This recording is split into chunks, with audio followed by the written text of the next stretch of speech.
আসসালামু আলাইকুম। কেমন আছেন সবাই? আশা করি আপনারা সবাই পবিত্র মাহে রমজান মাসে অনেক অনেক ভালো আছেন। আমিও আলহামদুলিল্লাহ আল্লাহর অশেষ মেহেরবানিতে আমার পরিবারের সবাইকে নিয়ে ভালো আছি। নতুন দিনে আজকে আরেকটি নতুন ভিডিও নিয়ে চলে আসলাম আপনাদের মাঝে। আশা করি আজকের ভিডিওটি আপনাদের ভালো লাগবে। আজকে প্রথমে আপনাদের কাছে একটি জিনিস চেয়ে নিচ্ছি, যারা এই মুহূর্তে আমার ভিডিওটির সাথে আছেন একটি লাইক দিতে ভুলে গিয়েছেন, প্লিজ আমার ভিডিওতে প্রথমে একটি লাইক দিয়ে ভিডিওটি কন্টিনিউ করবেন। আপনার একটি লাইক দেখা যায় আমার ভিডিওটি আরও অনেকজনের কাছে পৌঁছে দেবে, অনেকজনকে দেখার সুযোগ করে দিবে।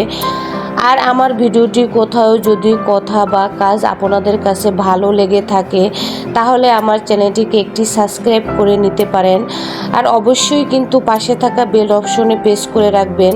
আমি যখনই কোনো ভিডিও আপলোড করব আপনাদের কাছে নোটিফিকেশন আকারে পৌঁছে যাবে।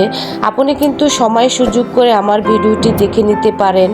আর অলরেডি যারা এই কাজটি করে নিয়েছেন তাদেরকে জানাই অসংখ্য অসংখ্য ধন্যবাদ। আজকে সকালবেলা প্রথমে চলে আসলাম ডাইনিং টেবিলের কাছে। ডাইনিং টেবিলটা ভাবলাম আজকে ঈদের আগে ভালোভাবে পরিষ্কার করে নেই। আর আমার অনেক দিনের স্বপ্ন ছিল ডাইনিং টেবিলটাকে মনের মতো করে সাজাবো। আজকে সেই স্বপ্নটা আমার পূরণ হলো। নতুন একটি রানার নিয়ে এসেছি।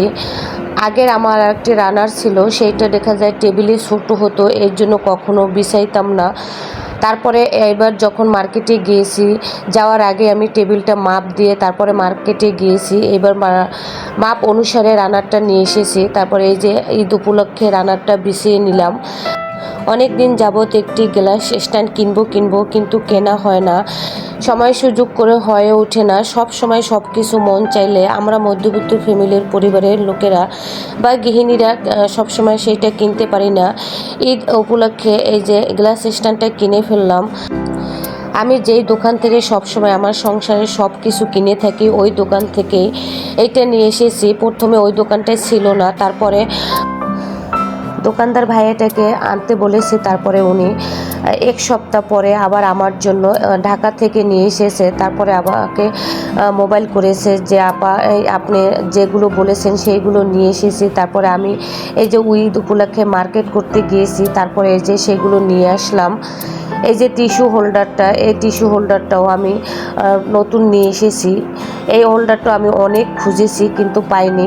আমাদের এই নারায়ণগঞ্জে আমাদের এই ভুলতা গাউসিয়া মার্কেটে দেখা যায়, ঢাকায় সব সময় যেগুলো পাওয়া যায় আমাদের এইখানে সব সময় ওগুলো পাওয়া যায় না।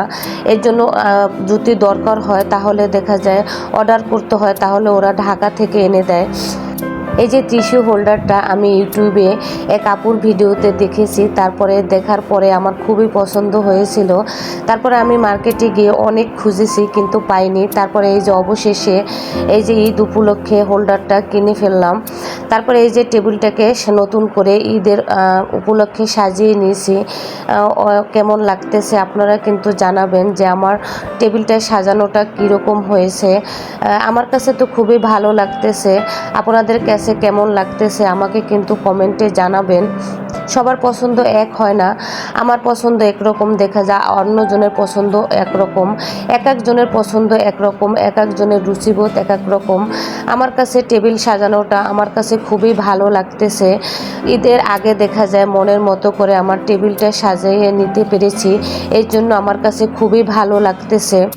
সেরকম দামি জিনিসপত্র দিয়ে টেবিলটাকে সাজাতে পারিনি, কিন্তু তারপরও আমার স্বাদ ও সামর্থ্যর মধ্যে যেরকম পেরেছি আমার কাছে অনেক অনেক ভালো লাগতেছে। আলহামদুলিল্লাহ, আমাকে আল্লাহ তাআলা যেরকম যতটুকু সামর্থ্য দিয়েছে সেই অনুযায়ী আমি টেবিলটাকে সাজিয়ে নিয়েছি। তারপরে চলে আসলাম সিহিরি আর সন্ধ্যা রাত্রে রান্না করার জন্য। আপনাদের ভাইয়ে মসজিদে ইত্তিকাফে বসেছে, দেখা যায় তাকে খাবার দিতে হয়, তারপরে আবার হুজুরকে খাবার দিতে হয়। সে আবার আজকে বলে দিয়েছে কি কি রান্না করব, সেই রুটিন অনুযায়ী আজকে রান্না করতেছি। প্রথমে আমি উস্তাগুলো ভেজে নিয়েছি, তারপরে এখন রান্না করব আলু টমেটো ও রুই মাছ দিয়ে রান্না করব। এর জন্য প্রথমে পেঁয়াজ রসুন থেতো করে নিয়ে ভালোভাবে ভেজে নিচ্ছি। ভালোভাবে ভেজে নেওয়ার পরে এখন অল্প পরিমাণে পানি দিয়ে পরিমাণ মতো হলুদের গুঁড়া, মরিচের গুঁড়া, লবণ দিয়ে মশলাগুলো ভালোভাবে কষিয়ে নিব। মশলাগুলো ভালোভাবে কষিয়ে নেওয়ার পরে তারপরে অফ ক্যামেরায় কিন্তু আমি পটল আলুগুলো ছুলে ভালোভাবে ধুয়ে নিয়েছি। ধুয়ে নিয়ে তারপরে এখন মশলাগুলো কষানোর পরে এখন পটল ও আলুগুলো দিয়ে দিব। পটল ও আলুগুলো দিয়ে দেওয়ার পরে পটল আলুগুলো ভালোভাবে কষিয়ে নিতে হবে।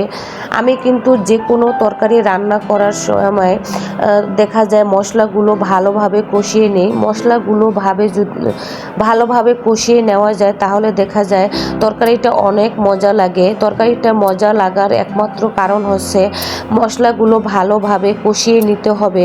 এই যে এখন আমি ঢাকনা দিয়ে 3-4 মিনিট কষিয়ে নেওয়ার পরে আবার ঢাকনাটা উঠিয়ে আবার একটু নাড়াচাড়া করে দিচ্ছি। আমি এই তরকারিটা একটু ঝাল ঝাল করে রানবো, কেননা আপনাদের ভাই বলে দিয়েছে তরকারি একটু ঝাল ঝাল করে রানতে, কেননা দেখা যায় রোজা থাকে, রমজানের দিনে একটু দেখা যায় ঝাল ঝাল তরকারি হলে ভালো লাগে। এর জন্যই আমি একটু ঝালের পরিমাণটা বেশি দিয়েছি। এর জন্য কিন্তু তরকারিটা একটু গাঢ় দেখাচ্ছে। কষানো হয়ে গিয়েছে, এখন আমি পরিমাণ মতো পানি দিয়ে দিচ্ছি। পানি দিয়ে ঢাকনা দিয়ে ঢেকে 5-6 মিনিটের মতো রান্না করে নিব। 5-6 মিনিটের মতো রান্না করে নেওয়ার পরে আমি কিন্তু ফ্রিজ থেকে মাছ নামিয়ে তারপরে মাছগুলো ধুয়ে লবণ দিয়ে অফ ক্যামেরায় কিন্তু ভেজে নিয়েছি। তারপরে আপনাদের ভাই বলে দিয়েছে আজকে ঝাল ঝাল করে আলু ভর্তা করে দিতে। এর জন্য আমি অফ ক্যামেরায় কিন্তু আলুগুলো প্রেসার কুকারে সিদ্ধ করে নিয়েছি। মরিচগুলো তেলে টেলে তারপরে পেঁয়াজও কিন্তু তেলে টেলে নিয়েছি। এইভাবে ভর্তাটা আমাদের কাছে খুবই ভালো লাগে। অনেক রকমের ভর্তা বানিয়ে থাকি, কিন্তু আপনাদের ভাই বলে দিয়েছে যে শুকনো মরিচ তেলে টেলে, পেঁয়াজ তেলে টেলে তারপরে ভর্তা করতে, সরিষার তেল দিয়ে। তার কথা অনুযায়ী আজকে ভর্তাটা করে নিচ্ছি। তারপরে মরিচগুলো আমি হাত দিয়ে ভালোভাবে গুঁড়ো করে নিচ্ছি লবণ দিয়ে। তারপরে পেস্টগুলো মিশিয়ে মরিচের সাথে গুঁড়ো করে নিচ্ছি। তারপরে এখন আলুগুলো ভেঙে ভর্তাটা ভালোভাবে চটকিয়ে তারপরে মেখে ভর্তাটা বানিয়ে নিব। ভোর রাত্রে রান্না আর সেহরির রান্না একসাথে রান্না করব, কেননা দেখা যায় রোজার দিনে ইফতারির পরে আর শরীরটা ভালো লাগে না, খুবই খারাপ লাগে, ক্লান্তি চলে আসে শরীরে। এর জন্য আমি কিছুদিন যাবৎ দেখা যায় ভোর রাত্রে আর সেহরির রান্না বিকেলের দিকে রান্না করে রাখি। তারপরে এই রান্নাগুলো করার পরে আবার ইফতারির আয়োজন করব। আর আমাদের গৃহিণীদের তো দেখা যায় শুধু রান্না বাড়িয়েই না, সংসারে কত কাজ থাকে। রোজা আসলে দেখা যায় সকালের দিকে যেটুকু ফ্রি পাওয়া যায়, যে সকালে রান্না থাকে না। আমাদের যাদের বাচ্চা আছে, ছোট বাচ্চা আছে, তাদের জন্য কিন্তু সকালে নাস্তা বানাতে হয়। আমাদের সেই দেখা যায় সকালে কাজ থাকেই। সকালবেলা ঘুম থেকে উঠে ছোট বাচ্চাদের জন্য নাস্তা বানাতে হয়। তারপরে সংসারে আরও কত কাজ থাকে। সামনে চলে এসেছে ঈদের উপলক্ষে দেখা যায় পুরো বাসাটা ডিপ ক্লিন করতে হয়, তারপরে সব কিছু ধোয়াধুয়ি করতে হয়। আরও বাজার আছে, মাছের বাজার, মাংসের বাজার, সব কিছু তো আর ভিডিওতে দেখানো যায় না। ভিডিও অন করে সব কিছু কাজ করা যায় না, তাই এই সমস্ত কাজ কিন্তু আমাদের গৃহিণীদের করতে হয়। তারপরে আমি ওদিকে ভর্তাটা বানানোর পরে আবার চলে আসলাম পটল যে রান্না করতেছি সেই রান্নাটায়। এখন আমি প্রায় হয়ে গিয়েছে। এখন মাছগুলো যে অফ ক্যামেরায় ভেজে রেখেছি সেগুলো এখন দিয়ে দিচ্ছি।